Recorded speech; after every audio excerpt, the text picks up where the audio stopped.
拥挤的公车上，很多人习惯把包包随手往地上摆。医师指出，无论公车、捷运、火车或是广场、厕所，最脏的就是地板。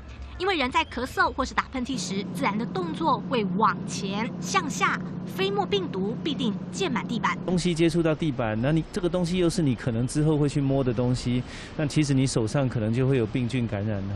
防疫期间，大众交通工具不定期消毒，但是地板的面积大，不可能持续大规模清洁。座椅下、脚边越低的地方越脏，因此包包最好背着或是放在腿上。如果嫌重，随身准备一个简易挂钩，运用地形地物，走到哪挂到哪是个选项。但如果没有挂钩，包包不离身是大原则。防疫期间外出回家，勤洗手是王道。记者温玉平、祝家松台北报道。